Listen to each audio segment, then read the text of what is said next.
Bonjour à tous et bienvenue dans le grand JT d'éducation. Tout de suite le sommaire. Quel rôle a la culture dans l'éducation de nos enfants? Comment peut-elle leur permettre une meilleure ouverture d'esprit et surtout une plus fine analyse de l'histoire? Nous en débattons tout de suite avec nos invités. Diversité des convictions, unité dans l'action, telle est la devise de l'association Coexister qui permet de sensibiliser et d'éduquer les jeunes au vivre ensemble. Sa directrice de plaidoyer sera avec nous en deuxième partie d'émission. Et puis enfin, Michael Dorian nous parlera de la guerre en Ukraine et de la véritable guerre d'information qui est en train de se jouer en parallèle avec le rôle primordial de l'école. Michael, qu'on retrouve tout de suite pour l'actu en bref.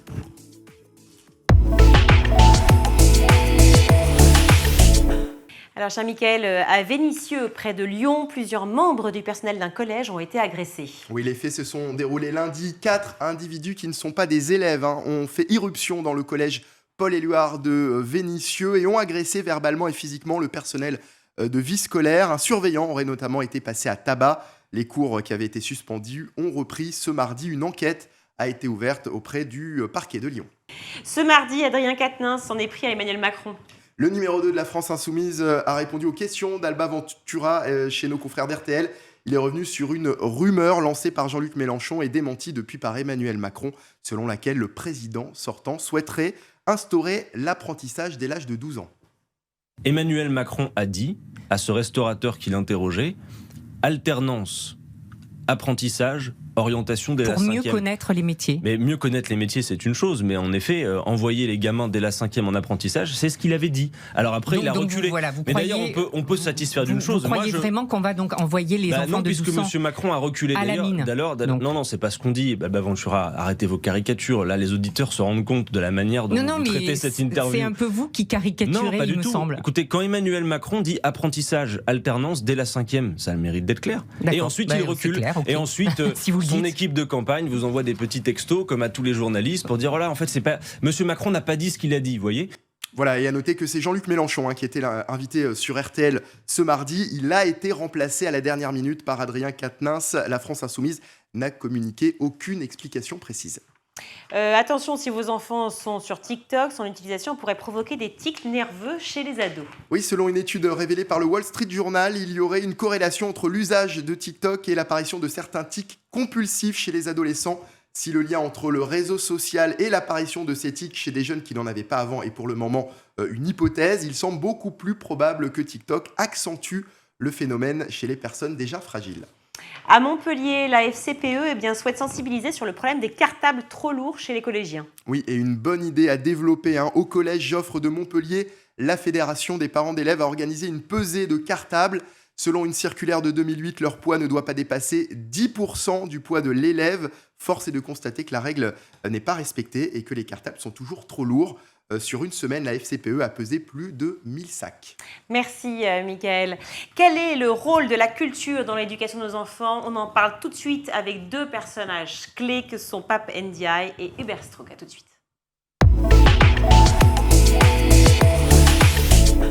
Et pour en parler, je suis ravie d'accueillir sur le plateau Pape Ndiaye. Bonjour. Bonjour. Merci d'être avec nous sur School TV. Vous êtes historien, vous êtes directeur général du Palais de la Porte Dorée, un palais que je vous recommande absolument d'aller voir. C'est à Paris. Il faut y foncer et tout de suite, qui abrite donc le Musée national de l'histoire de l'immigration. Histoire évidemment passionnante et qui nous permettra de mieux comprendre l'avenir. On va en parler ensemble justement. Avec vous, nous, sur ce plateau, Hubert Strock, bonjour. Bonjour. Je peux dire que vous êtes un fidèle maintenant de School. Vous êtes déjà venu une fois. Discussion passionnante avec vous. Merci de vous retrouver. Vous êtes responsable adjoint du service pédagogique du Mémorial de la Shoah. Je recevais hier sur ce plateau Marek Alter, que forcément vous connaissez tous les deux. Il nous parlait de l'importance de la transmission. Je vous le rappelle, on est sur School TV, mais je pense que la transmission parle à tout le monde. On s'attache à l'éducation ou de manière générale. Et il parle de la transmission comme de l'homme qui est un passeur d'histoire avec un grand H. C'est un peu ce que vous êtes tous les deux, Pape Ndiaye d'un côté et Hubert Strock de l'autre. Est-ce que pour vous aussi, cette notion de transmission est capitale, Pape Ndiaye? Elle est décisive. Que fait-on dans un musée sinon transmettre via des expositions, via aussi des spectacles, via des conférences? Transmettre, ça veut dire saisir pour le musée d'histoire de l'immigration des questions qui peuvent être des questions délicates, sensibles, même d'un point de vue politique, pour les présenter à bonne distance avec le travail des historiens, pour permettre à chacun de s'y retrouver, y compris celles et ceux qui sont issus de migration et qui ont parfois le sentiment que leur histoire familiale ne fait pas partie du récit national, ne fait pas partie de la grande histoire. Là, ils s'y retrouvent, ils ont le sentiment qu'on parle d'eux, et puis, chemin faisant, ils nous apprennent aussi sur toutes les composantes de la société française. Donc, transmettre, c'est à la fois un devoir scientifique, ça relève de la connaissance, mais c'est aussi un devoir civique, c'est une manière de faire société, c'est une manière de rassembler, d'intégrer celles et ceux qui, parfois, peuvent avoir le sentiment d'être un peu sur les bords. Pour vous aussi, évidemment, la transmission, c'est une notion très importante. Je le redis encore une fois, avec Marek Alter, on parlait de cela hier. Il parlait du prophète dans le sens de celui qui crie. Je crois que c'est le Navi en yiddish. Voilà. Est-ce que c'est pour vous aussi, cette notion est capitale ? Je rejoindrai totalement ce que dit Pape Ndiaye, c'est-à-dire que pour nous, la transmission, c'est quelque chose d'essentiel. Il y a même toute une tradition juive, on va dire, importante sur cette notion de transmission que devait rappeler, j'imagine, sur votre plateau Marek Alter, mais de manière plus générale, effectivement, transmettre, c'est être aujourd'hui en capacité d'évoquer des périodes qui sont anciennes, pour les élèves notamment. C'est s'adresser à des publics qui sont différents. On accueille au mémorial de la Shoah des adultes, des jeunes à partir du CM2, des élèves de collège, des élèves de lycée. Donc c'est d'avoir ce souci d'adapter aussi ce qu'est l'effort de transmission sans jamais,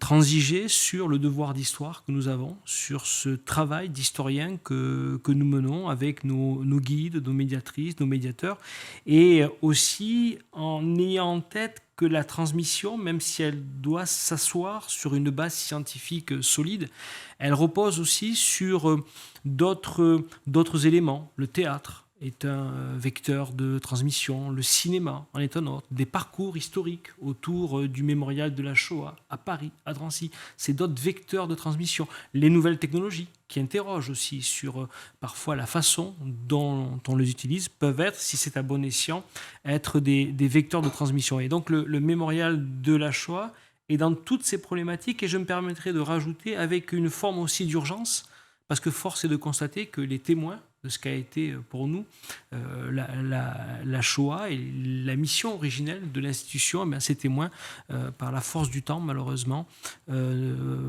pour une grande majorité d'entre eux, ne sont plus de ce monde. Alors, on a eu la chance de recevoir Ginette Kolinka, notamment sur ce plateau. Et puis, nous recevons évidemment d'autres personnes qui peuvent encore témoigner cette histoire.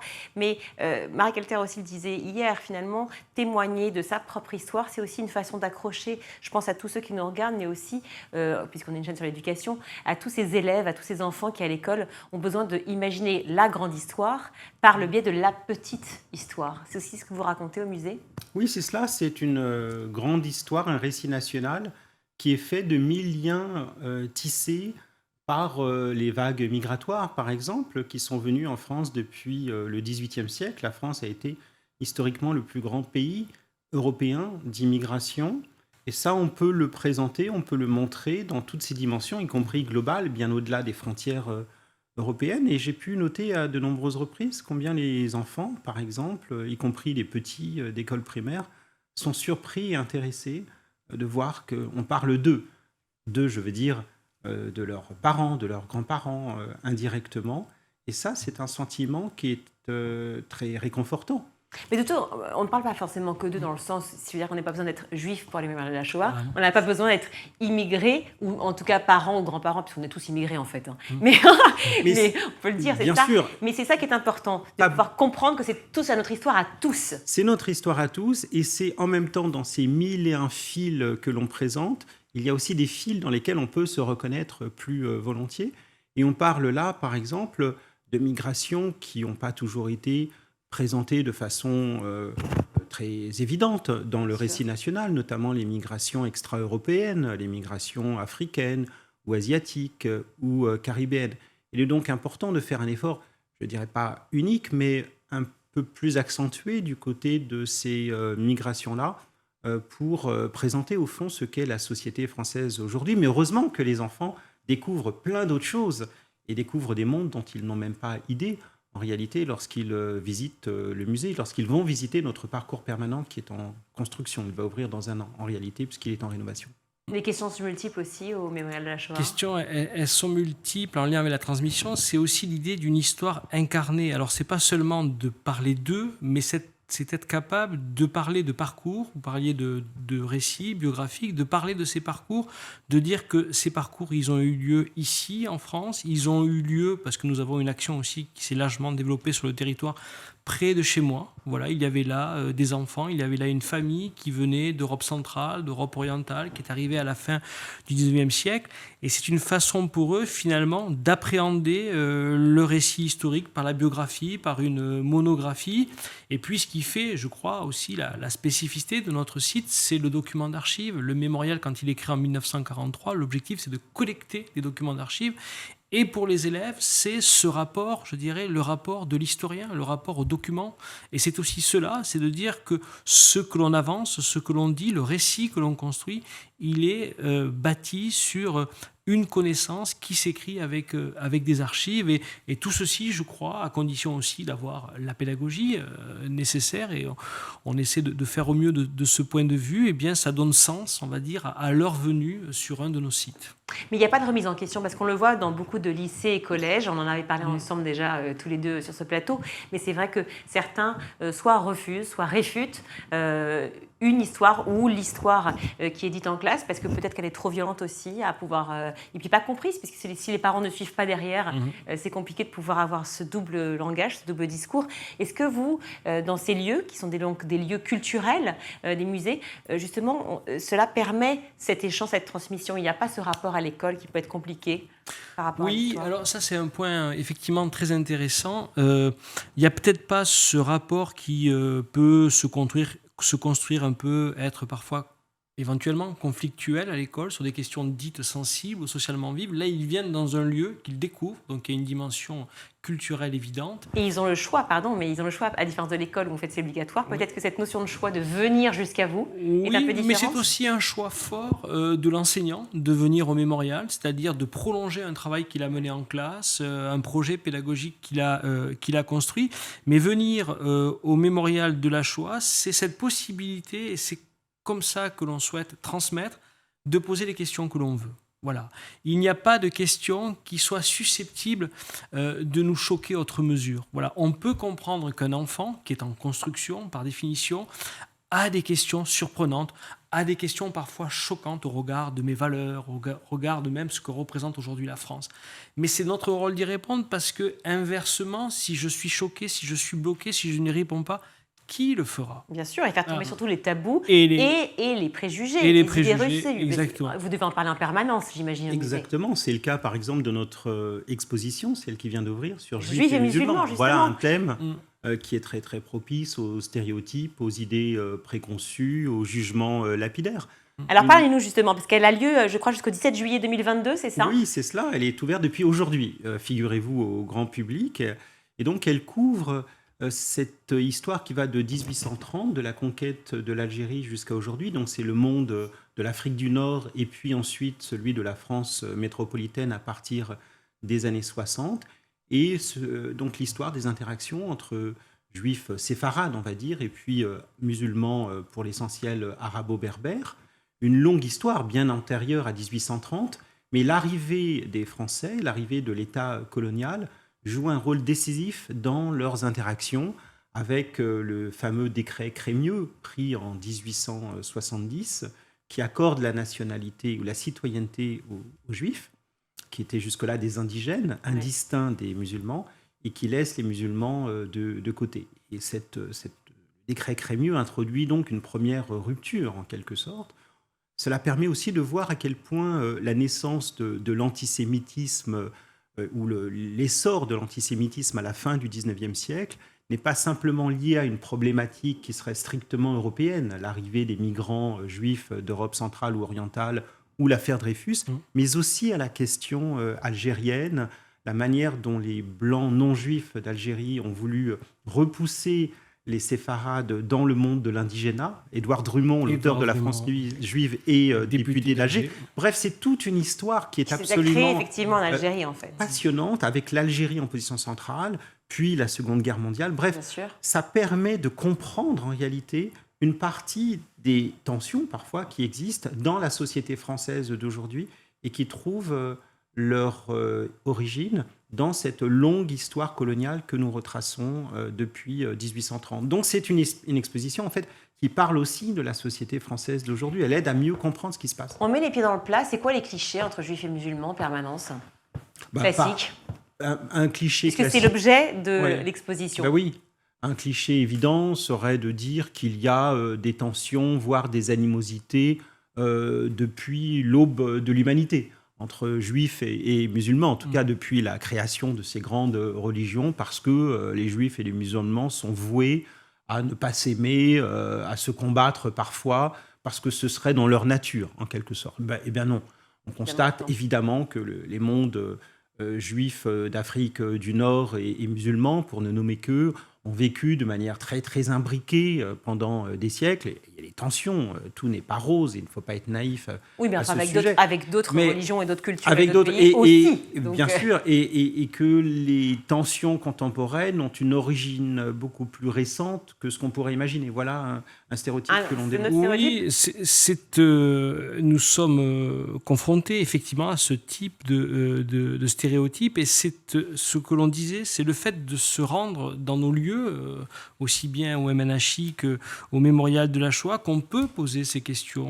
D'où viennent ces préjugés, d'où viennent ces représentations, comment on peut, ensemble, en discutant, je crois que c'est très important aujourd'hui, on se rend compte, le temps dans une visite, dans un atelier, dans un parcours, le temps que l'on accorde à l'échange, à la discussion, pour comprendre d'où viennent ces ressentiments qui peuvent apparaître, ces tensions potentielles, et que finalement, on arrive le plus souvent, et sans donner une vision angélique de notre travail, qu'on arrive le plus souvent à déconstruire, parce qu'on pose effectivement un certain nombre d'éléments historiques, culturels, sociaux, qui parfois, face à l'actualité, ont été totalement oubliés. Alors justement, notre synthé, l'émission le dit, la culture remet à tous les mots. Est-ce que c'est ça finalement, savoir, apprendre pour pouvoir mieux vivre ensemble? Est-ce que le fait de justement apprendre notre histoire nous permettra d'être peut-être plus sereins et de pouvoir mieux vivre ensemble? Comment faire pour avoir une pédagogie par rapport à cela? Je crois que si nous avons... 3 questions en une. Voilà, si nous avons choisi d'œuvrer, on va dire, au sein du Mémorial de la Shoah ou dans d'autres institutions muséales, c'est qu'on a cette conviction. C'est que l'histoire, effectivement, sans nous éloigner de cette citation de Lucien Febvre, une histoire qui sert est une histoire serve, voilà. Nous ne sommes pas du tout dans cette vision-là, mais on sait aussi qu'en s'appuyant sur l'histoire, sur les zones grises parfois de l'histoire, on peut effectivement construire un discours, montrer que les choses étaient bien plus complexes que ce qu'elles paraissent être encore aujourd'hui, et que chacun peut exercer un esprit critique, on peut très bien... on est d'accord sur les faits, on se met d'accord sur les faits, qu'on peut avoir des interprétations divergentes. C'est aussi l'objet d'un esprit critique éclairé, c'est aussi l'objet d'une vie en démocratie, si vous voulez. Mais c'est la possibilité de poser l'échange, de poser le débat et de montrer qu'on est, là aussi, dans une volonté de discuter ensemble et de partager ensemble un certain nombre de faits historiques. Alors justement, en apprenant ces faits historiques, il y a évidemment l'issue la plus jolie, qui est l'issue de paix, mais il y a aussi la conséquence, qui est aussi la colère, qui peut s'exprimer parfois, parce que quand on sait des choses, quand on apprend des choses, on peut être en colère. Quand on parle de décolonisation, on parle de beaucoup de sujets qui sont très importants. Est-ce que ça peut se comprendre? Est-ce qu'on peut encore parler de ces problèmes d'identité aujourd'hui et débattre sur ce sujet? Parce qu'on a l'impression que tout d'un coup, il faut rien dire, il faut surtout rester en repli, ne pas parler, parce qu'on veut rester calme. Mais on peut comprendre aussi par moments. Bien sûr, et un musée, c'est fait pour ça. Ça n'est pas fait pour mettre de côté ses émotions, éventuellement ses colères. Les enfants, par exemple, peuvent venir avec. Les adultes aussi. Et les adultes aussi, encore plus peut-être. Mais c'est fait pour comprendre et mettre cela à bonne distance. Vous voyez, le musée peut solliciter l'émotion. Et heureusement, bien entendu, l'émotion n'est pas contraire à l'intelligence du passé s'il s'agit d'une exposition historique. Mais on peut, je dirais, prendre une distance par rapport aux émotions que l'on avait en arrivant et en gagner d'autres, en quelque sorte. Des émotions, par exemple, empathiques, des émotions qui naissent non pas de sa propre histoire, y compris difficile, mais de l'histoire difficile des autres. Alors là, dans le cadre du musée, et je l'entends bien, mais dans le cadre de la rue, on a vu le passé colonial donc, a laissé de nombreuses traces, évidemment, et on peut aller jusqu'à maintenant déboulonner des statues, à proposer une relecture de certaines œuvres. Quel regard vous portez là-dessus ? Le palais de la Porte Dorée, c'est l'ancien palais colonial qui a été construit il y a 90 ans. Donc c'est un immense édifice qui célébrait à l'époque la colonisation avec ses bas-reliefs et puis ses fresques. Donc, loin de les effacer ou de les mettre de côté, notre objectif, c'est au contraire d'expliquer et de s'en servir comme d'un point d'appui. Non pas pour dire que la colonisation était merveilleuse, comme on le faisait à l'époque, tout au contraire. Oui, parce qu'on le faisait à l'époque, et vous avez raison de le dire quand même.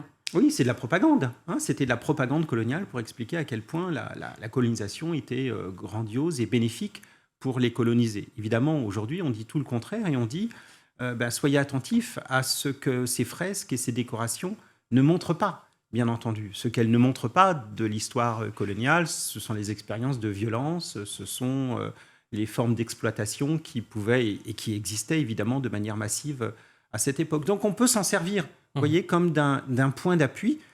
Et plus généralement, à l'époque de Black Lives Matter, on a vu dans plein de pays, et dans les Antilles françaises aussi, que l'on se débarrassait de statues. Et ça peut arriver. Et il faut aussi admettre qu'il y a des statues qui ont fait leur temps, bien entendu. Mais les musées, ça compte aussi beaucoup parce que les musées, ce sont des lieux de connaissance, ce sont des lieux de réflexion, ce qu'une simple statue ne peut pas offrir avec la même densité et le même intérêt. Et quelles sont les réactions, alors justement, quand on voit cette exposition Juifs et musulmans, quelles sont les réactions de vos visiteurs ? Alors on va voir, puisque ah oui, c'est aujourd'hui, c'est le premier jour. Ça vient de commencer, pardon. Alors vous me direz ça la semaine prochaine. Voilà, c'est vrai. Je vous dirai ça dans quelques temps. C'est évidemment quelque chose que nous regardons avec beaucoup d'attention et d'intérêt. Ça fait aussi partie de notre travail que de mesurer les réactions des visiteurs.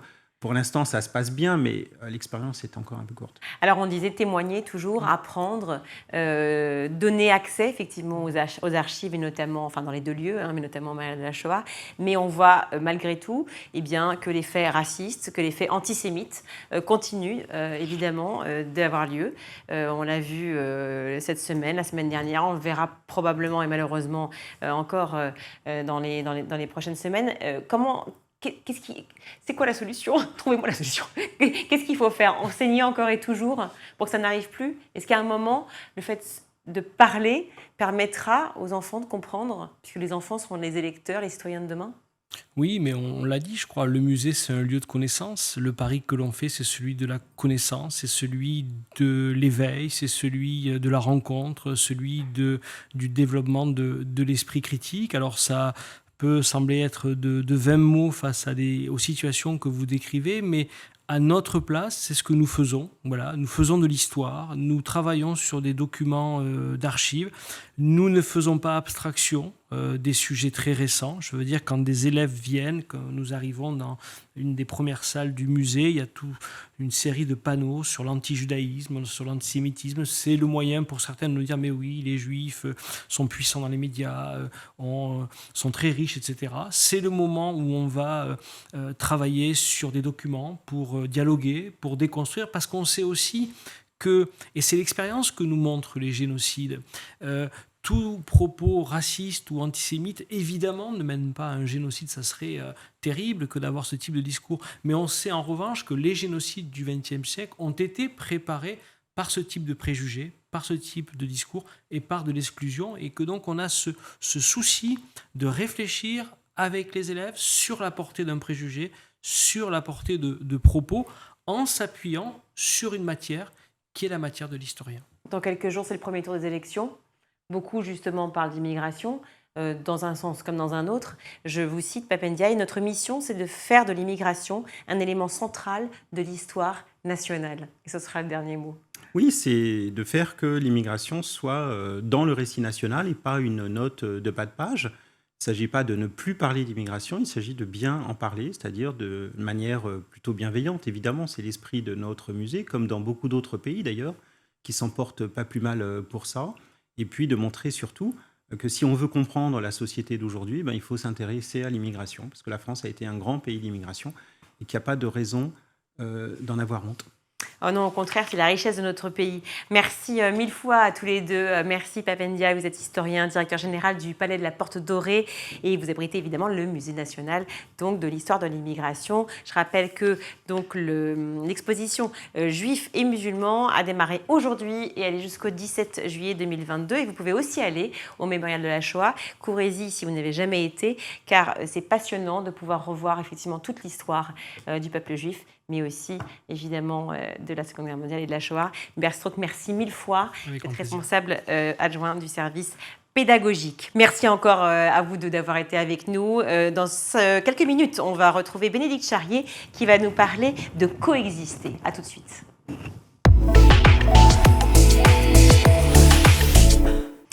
De retour sur le grand JT d'éducation, je suis en compagnie de Bénédicte Charrier. Bonjour. Bonjour. Merci d'être avec nous. Vous êtes directrice du plaidoyer Coexister, qui est un mouvement interconvictionnel, et on va revenir sur ce mot, qui permet de créer du lien social et promouvoir un mieux vivre ensemble. Alors, est-ce qu'on peut parler déjà du mot convictionnel ? Oui. Justement, on est en plein sur les convictions. Alors, nous, on a choisi interconvictionnel et non pas interreligieux parce qu'on part du principe que l'association reflète une certaine réalité aussi démographique. En France, on n'a pas seulement des personnes croyantes, mais on a aussi des personnes non croyantes. Et de ce fait-là, on trouvait que l'appellation interconvictionnelle était beaucoup plus inclusive que l'appellation interreligieuse et qu'à ce niveau-là, on pouvait commencer à entamer en fait des conversations beaucoup plus ouvertes avec des personnes croyantes et non croyantes sur les thématiques de diversité et d'inclusion, notamment sur les sujets religieux. Alors, qu'est-ce qu'une conviction pour vous dans ces cas-là ? Alors du coup, nous, on parle de convictions religieuses et philosophiques, donc ce qui inclut des personnes qui appartiennent non seulement aux confessions dites abrahamiques, donc les 3 grandes religions monothéistes, mais aussi les bouddhistes, les athées, les agnostiques, toutes les personnes qui ont une spiritualité, étant donné aussi que c'est pas l'apanage des religions que d'être spirituel. On parlait à l'instant avec Hubert Strauch et avec Pape Ndiaye de l'exposition Juifs et musulmans. On parlait de la situation, de la position effectivement de la France par rapport à son histoire, sa grande histoire, et puis aussi ses petites histoires, les histoires de chacun.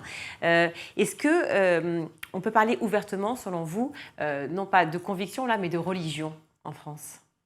Alors le sujet, nous, ce dont on se rend compte, c'est que le sujet est récurrent. Et en revanche, paradoxalement, il est hyper tabou.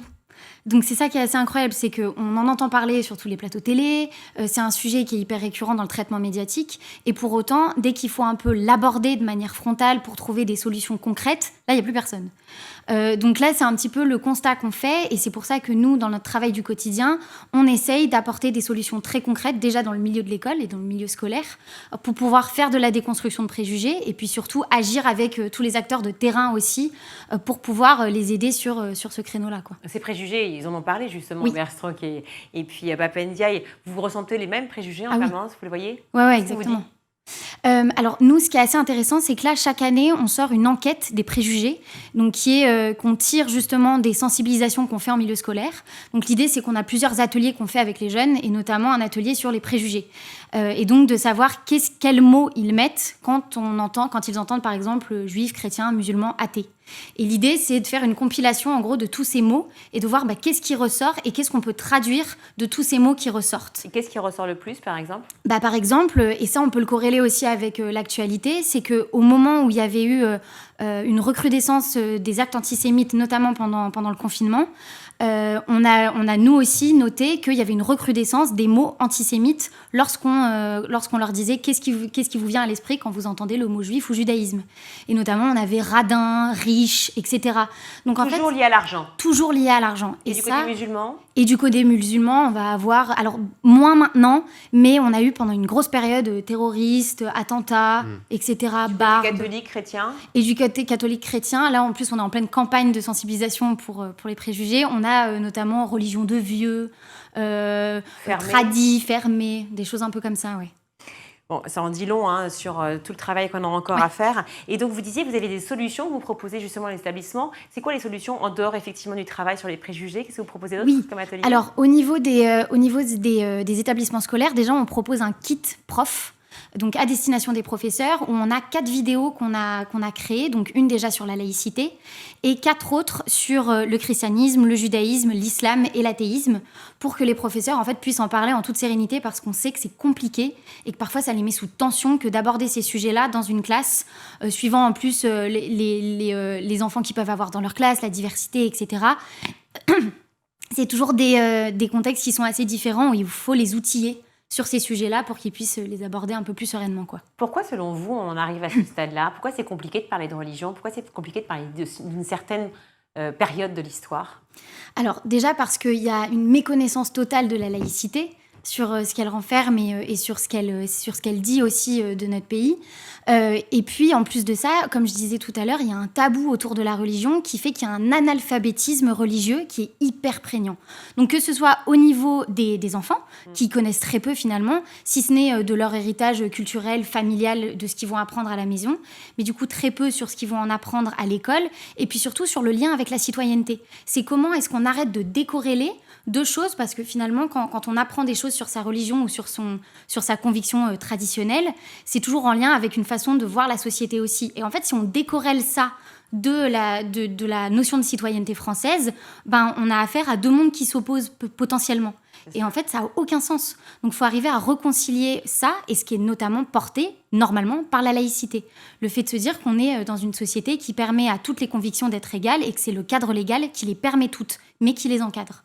Mais est-ce que vous arrivez à la définir auprès des enfants? Parce que quand on est en 6e ou en terminale, déjà on n'a pas le même âge, donc pas la même maturité et les mêmes connaissances a priori. Comment vous faites pour expliquer ça aux enfants? La laïcité? L'importance, ouais. Alors ça, on a justement la vidéo sur la laïcité qu'on a fait, donc la laïcité en 3 minutes, qui retrace l'historique de la laïcité, sur d'où ça vient, les grands faits historiques, etc.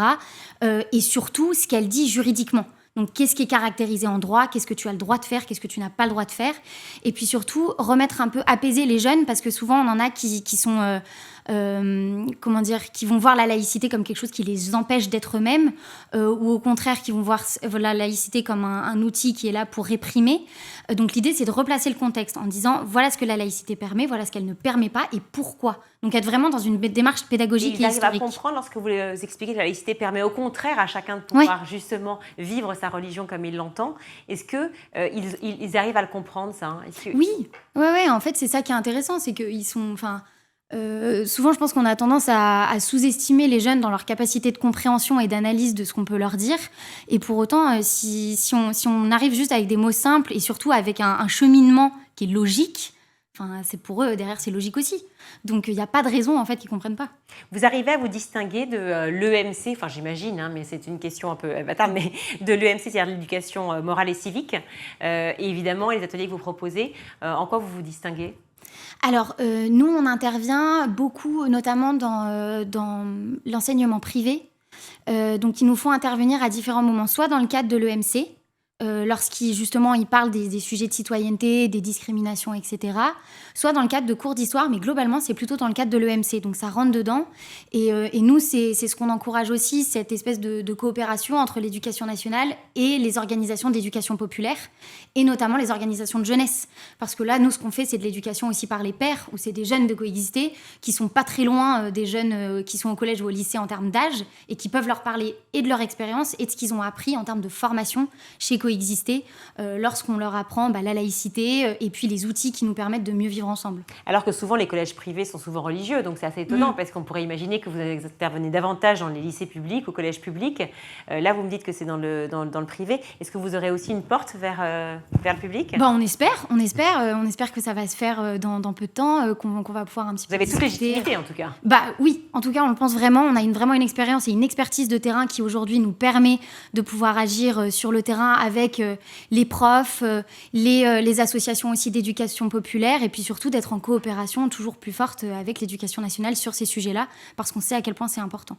Et il faudrait une formation des professeurs, en plus des ateliers que vous proposez, pour pouvoir mieux comprendre effectivement le coexister, le vivre ensemble. Alors sûrement, après je sais que ce qui est compliqué, c'est que pour les profs, ils ont déjà tellement de formations, que c'est déjà tellement lourd ce qu'ils ont, surtout sur les programmes scolaires, on sait à quel point c'est déjà chargé. Là maintenant, ce que nous on préconise, c'est plutôt un appui, donc un soutien de la part des organisations aussi de terrain, pour qu'elles puissent soutenir les professeurs dans le fait d'aborder ces sujets-là, mais toujours qu'elles soient en lead, c'est-à-dire qu'on est vraiment pour l'éducation laïque du fait religieux. C'est-à-dire qu'elle soit toujours portée par l'éducation nationale, mais que derrière, on puisse être en soutien lorsqu'il s'agit d'aborder ces sujets-là avec des méthodes d'éducation populaire qu'on sait pertinentes et qu'on sait efficaces parce qu'on les a testées sur le terrain. Donc ça veut dire qu'on parlerait plus finalement de l'histoire, des faits religieux, de la manière dont on peut comprendre et imaginer une religion, mais peut-être pas de la foi finalement. Alors, je pense qu'il y a vraiment quelque chose qui devrait pouvoir se travailler. Nous, ce qu'on aimerait faire aussi, c'est un espèce de Grenelle de l'éducation laïque aux faits religieux, où on pourrait rassembler à la fois des praticiens, donc des experts de l'éduc-pop qui puissent amener leur expertise et leur méthode de terrain, des professeurs et puis surtout des chercheurs qui puissent nous dire qu'est-ce qui pourrait se faire, qu'est-ce qui pourrait être pertinent à mettre en avant et comment articuler foi, histoire et méthodes concrètes sur quelles sont les solutions à mettre en place pour qu'on puisse vraiment vivre ensemble de manière apaisée et puis surtout pour éviter, comme le disaient les invités juste avant moi, comment ne plus répéter les erreurs du passé et éviter de se retrouver dans un cycle permanent où on repart dans de l'antisémitisme et on repart aussi dans des dynamiques qui vont nous conduire au pire.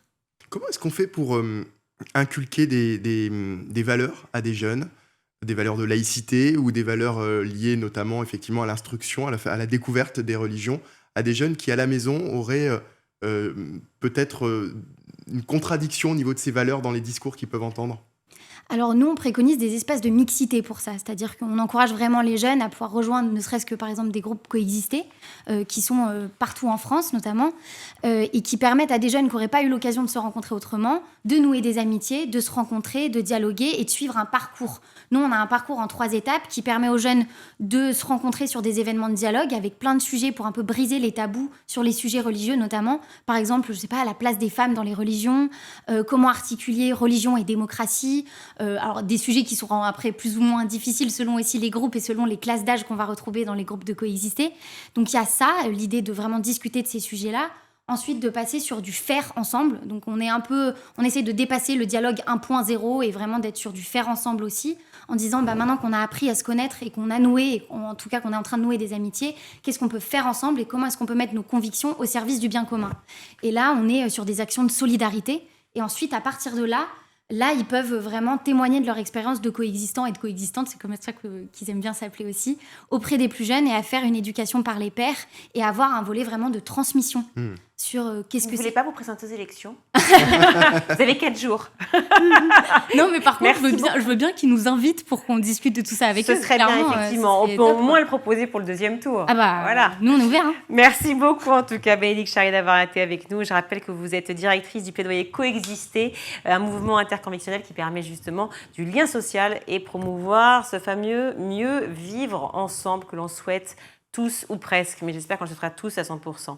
Merci d'avoir été avec nous. Merci de m'avoir reçu. Tout de suite, c'est l'heure de Mickaël Dorian avec sa chronique Vue à l'étranger. C'est le 41e jour de guerre en Ukraine et alors que les affrontements bien continuent, une autre guerre est menée en parallèle, celle de l'information. Oui, avec en première ligne les médias et des informations forcément différentes et même totalement opposées que l'on retrouve d'un côté ou de l'autre. Il faut bien comprendre que cette guerre est menée dans les 2 camps. Cette semaine, les images des corps de civils tués dans la région de Kiev ont choqué le monde entier, alors que de son côté, la Russie dément formellement être à l'origine de ce massacre et demande une réunion du Conseil de sécurité de l'ONU. C'est leur version et c'est donc celle qui est actuellement diffusée dans les médias russes, médias qui depuis le début du conflit ne relayent que la parole officielle du Kremlin. Et de façon continue, toutes les émissions de divertissement ont été supprimées. Les chaînes ne proposent donc que des débats autour de ce qu'on continue de nommer là-bas l'opération militaire en Ukraine pour éviter de parler de guerre. Et l'accès aux réseaux sociaux est également limité. Oui, et la propagation d'informations contraires à la ligne du gouvernement est fortement réprimée. Souvenez-vous de cette productrice de télévision de la première chaîne russe, l'équivalent de TF1 chez nous, qui s'était introduite sur le plateau du journal derrière la présentatrice et qui avait brandi une pancarte contre la guerre en Ukraine. Non à la guerre, ne croyez pas à la propagande, on vous ment ici. C'est précisément ce qu'il y avait décrit sur sa pancarte avant qu'elle se fasse arrêter. Donc c'est une propagande effectivement qui était relayée dans les médias, mais pas seulement. En effet, après les médias, le discours officiel russe sur la guerre en Ukraine est également relayé par le ministère de l'Éducation à l'école et à l'université. Le gouvernement souhaite désormais enseigner sa version de l'histoire, comme l'a expliqué Grégory Youdin. Il est enseignant à l'école des hautes études en sciences sociales à Moscou et était interrogé sur France Info. Dans les écoles et aussi dans les universités, les étudiants doivent apprendre les paroles de Poutine sur l'histoire de l'Ukraine. Dans toutes les écoles, on étudie le contenu de ce discours très long du président sur l'histoire de l'Ukraine.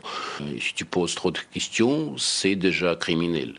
Voilà, cet enseignant fait référence au discours de Vladimir Poutine du 24 février dernier qui avait servi à justifier l'invasion de l'Ukraine par les troupes russes. Oui, alors chez nous, ça ressemble clairement à la propagande, mais côté russe, ils voient ça comme du patriotisme. C'est exactement ça, Virginie, surtout que le patriotisme fait partie de l'histoire de la Russie. On retrouve ce sentiment très fort d'appartenance dans l'ADN du peuple russe.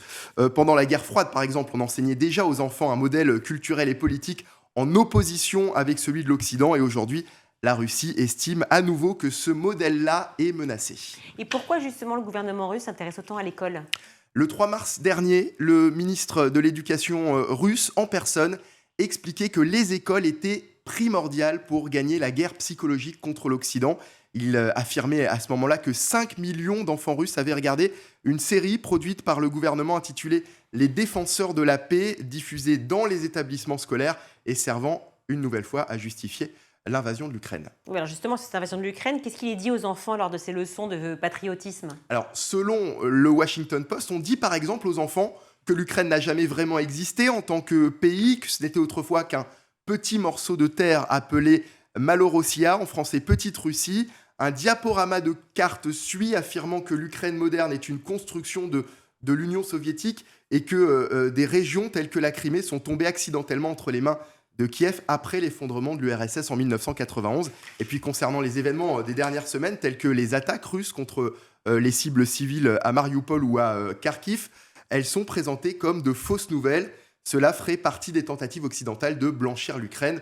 Le message est particulièrement mis en avant dans les cours destinés aux lycéens et aux étudiants universitaires qui sont plus susceptibles d'éviter la télévision d'État et d'obtenir la plupart de leurs informations sur les réseaux sociaux et sur Internet. Mais ces lycéens, ces étudiants, ils croient cette version ? Alors en réalité, ils n'ont pas vraiment le choix. Il faut bien comprendre qu'aujourd'hui, le peuple russe est pris au piège de ce système d'information et de cette propagande. La question n'est donc pas de savoir s'ils y croient ou pas. On l'a vu, toute voix dissonante est réprimée. Et d'ailleurs, les autorités russes avaient dès le départ prévenu qu'il y aurait des sanctions en cas de manifestation anti-guerre.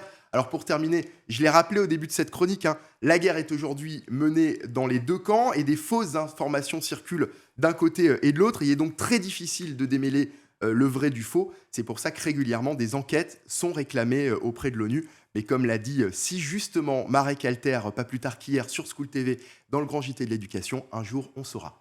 Écoutez, merci beaucoup Mickaël Dorian, parce que franchement c'est passionnant de comprendre justement cette guerre de l'information ou de la désinformation. Tout dépend du point de vue dans lequel on se place. Merci. Tout de suite, c'est l'heure de découvrir l'invité de la semaine de Malika Ménard dans Souvenirs d'écoliers. Regardez.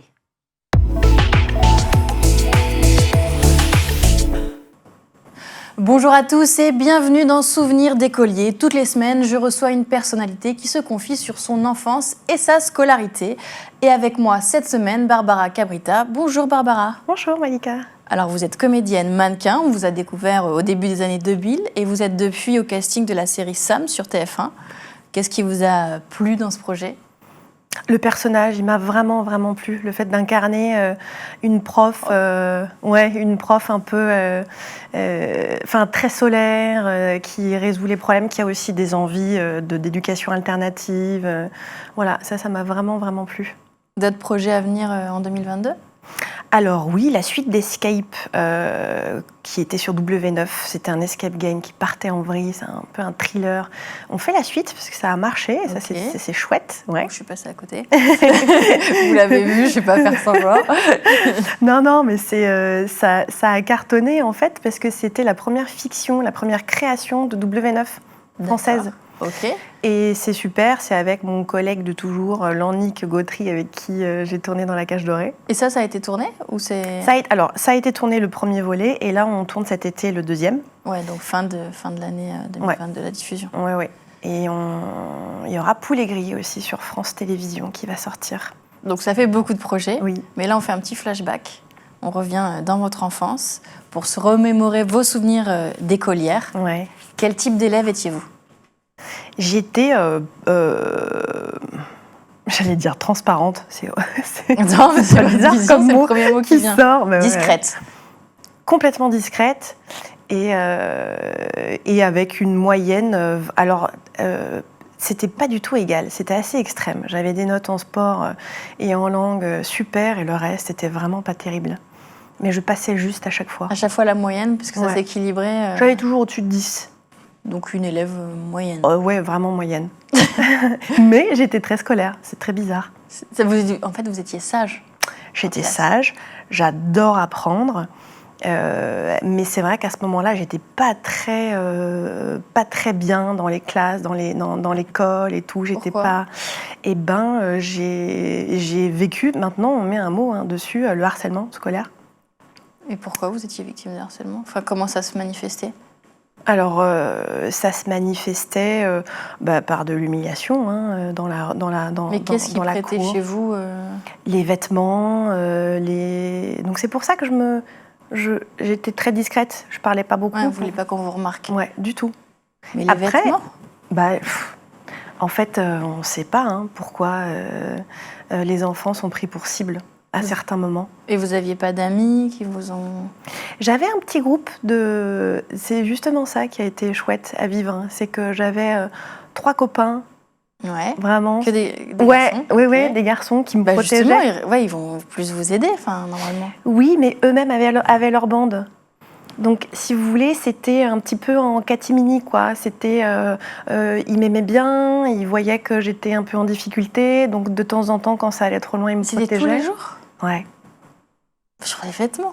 Du coup, mes notes, j'étais moyenne, alors que je voulais vraiment travailler, quoi. J'adorais apprendre, mais j'étais un peu perturbée par ça, je pense. Ça, c'était à Trappes ? Alors, à Trappes, non, j'ai vécu jusqu'à mes 7 ans à Trappes. Ouais, donc c'était plus tard ? Ouais, c'était après. Le harcèlement, c'est au collège ? C'était au collège. Ça a commencé au collège et au lycée. Ça a vraiment été ça a été, 7 ans.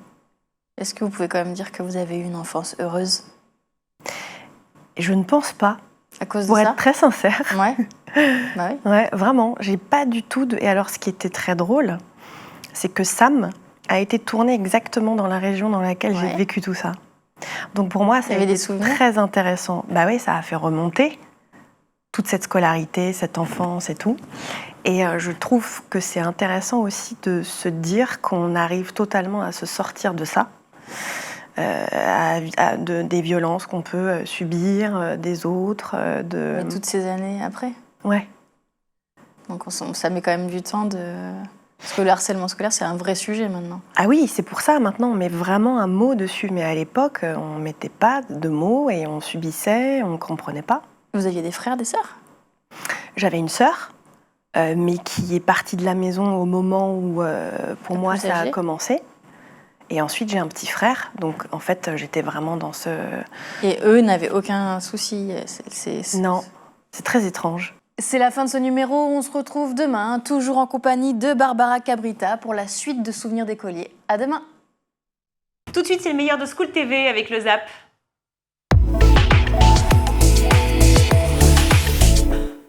En quelques mots, le principe de la zone d'expression prioritaire. Je dis parce que je dis des ateliers d'écriture, mais j'ai tout dit et rien dit à la fois.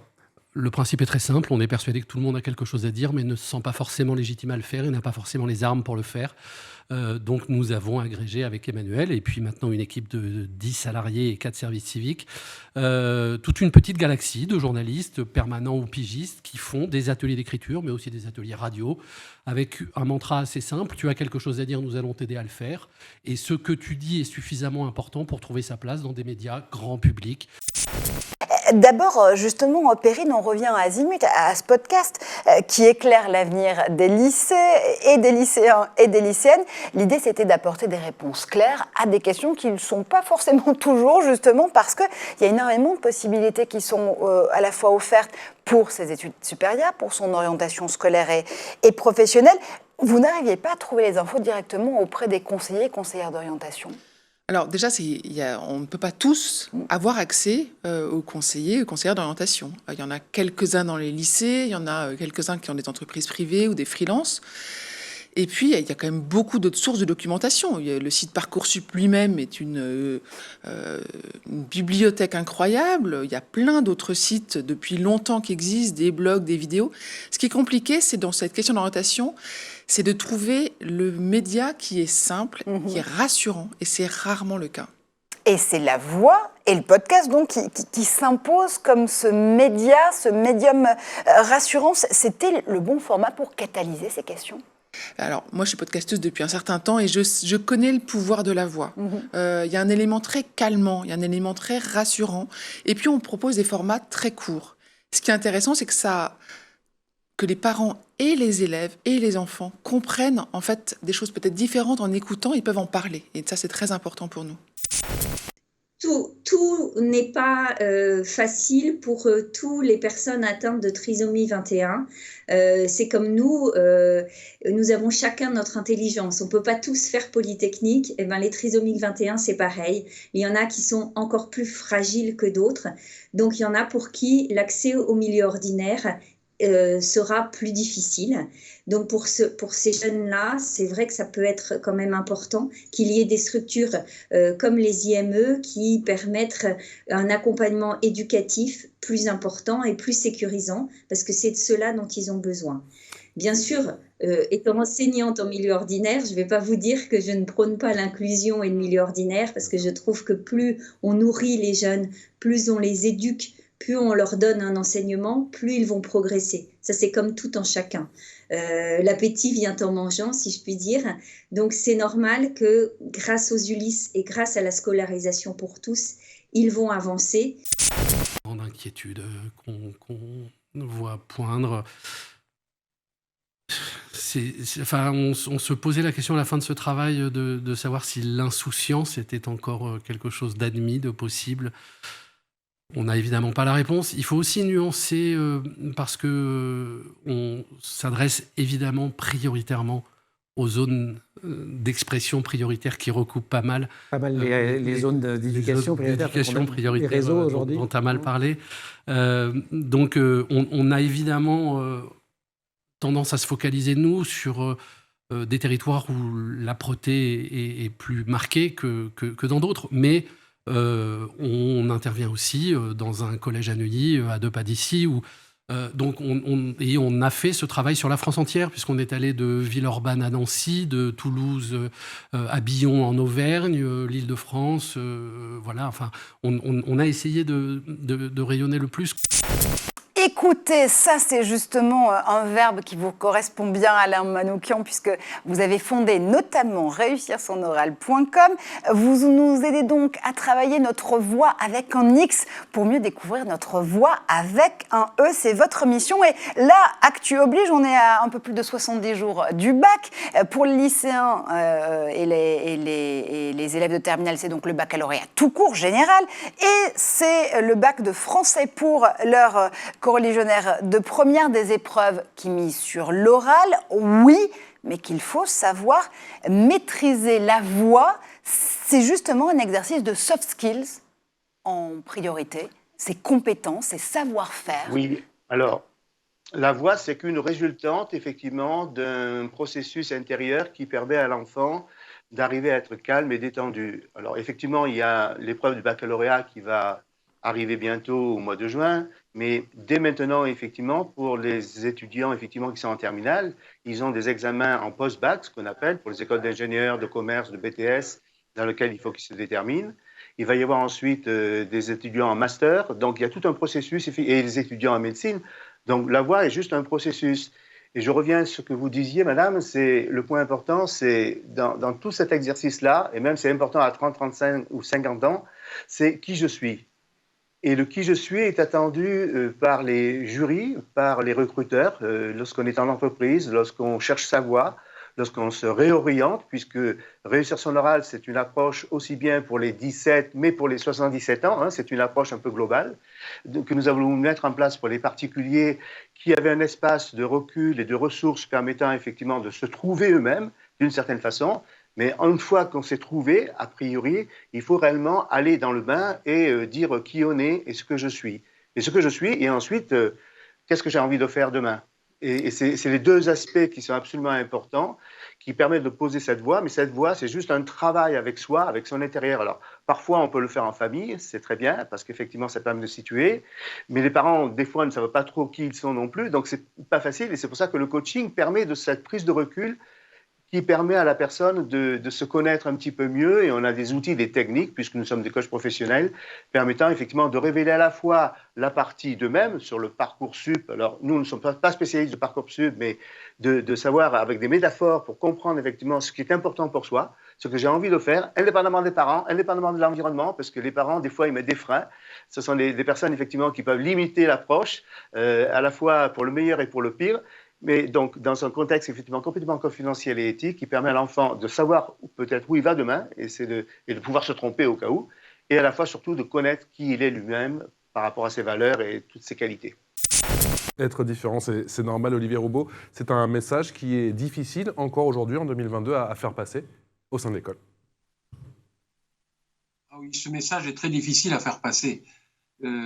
Et si vous voulez, quand on m'a demandé d'embaucher une personne trisomique au sein de la Fondation Le Jeune, nous travaillons sur la trisomie 21 au niveau scientifique, si vous voulez, et médical. Mais on n'avait pas de salariés trisomiques. Donc, en s'appuyant sur certaines classes Ulysse, dont celle de Stan, eh ben, j'ai eu à faire le choix entre plusieurs candidats. Nous avons signé une alternance avec François de 1 an. Donc, il était à moitié en poste avec moi, et l'autre moitié, il était dans son Ulysse. Hein, donc, et après, avec solennité, nous avons signé le CDI. Donc ça, c'est un grand moment. Et je pense que François se souvient de la date de la signature du contrat. C'était quand, François ? Pour moi, c'était le 5 septembre 2017. Et oui, je suis hyper fier avec cette date-là. Travailler avec Olivier et Serge Letil aussi. Ouais, enfin, tu peux commencer à nous dire la vérité avec ton patron Olivier. Hein. Tu nous as dit d'autres choses tout à l'heure. Hein. Oui. je rigole, bien sûr. Déjà, pour moi, avec Olivier et Letil, je suis hyper fier de mes collègues. Letil, c'est mes collègues. Et Olivier, c'est mon patron. Oui, je suis heureux avec mon patron Olivier. On discute, on travaille ensemble. Que parfois Olivier me fait rire aussi. Et je bosse bien avec lui dans la Fondation Le Jeune. Et je suis hyper fier d'être avec lui. Et déjà avec mes parents, avec ma mère et mon père, je suis hyper fier que je travaille avec lui. Est-ce que c'est pas une façon aussi de passer au collectif, de se regarder, passer pas par soi pour regarder la société dans laquelle on vit? C'est exactement le projet éditorial, puisque la ZEP est à la fois un projet associatif et un projet éditorial.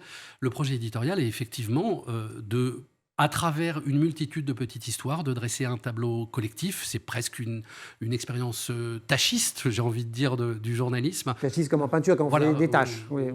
Impressionniste ou... Par petites bribes, on arrive à dresser un portrait plus complet, qui est celui d'une époque, celui d'un collectif. Ça peut être un quartier, un environnement, une génération. On essaye effectivement, par agrégation, de construire ce portrait. Une dernière question, tout ça s'inscrit dans des représentations de la banlieue dans les médias qui ont un petit peu évolué. Ça a été votre grand sujet pendant des années à la radio, oui. Périphérie, c'était une superbe émission. Est-ce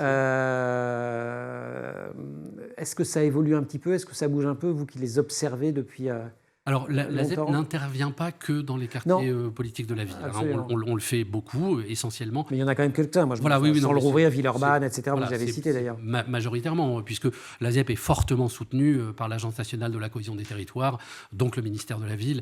Donc, effectivement, on est sur ce terrain-là. Quelles sont les évolutions le plafond de verre n'est pas brisé, quoi. Hein, ce serait malhonnête de dire le contraire. Et des choses changent. Vous en parliez tout à l'heure dans votre chronique sur les ZEP. La Cour des comptes dit que globalement, le bilan n'est pas forcément globalement positif, mais que se serait-il passé si ce dispositif n'avait pas existé? Oui. On n'a pas cette culture en France d'essayer de mesurer le manque, ce que font beaucoup mieux que nous les anglo-saxons, le coût évité. Et je reste persuadé que le dispositif de ZEP a eu... sert à quelque chose. Voilà. Et voilà Édouard Zambou, le cofondateur de la ZEP, qui est un média dédié aux 14-28 ans, qui était chez mon confrère Emmanuel Davidenkoff. Merci à tous, c'est la fin de cette édition. Vous pouvez retrouver évidemment l'émission et toutes les autres sur schooltv.com ainsi que sur le canal 247 sur les Freebox. Merci à toute la rédac. Merci Mickaël. Merci Virginie. Et à demain.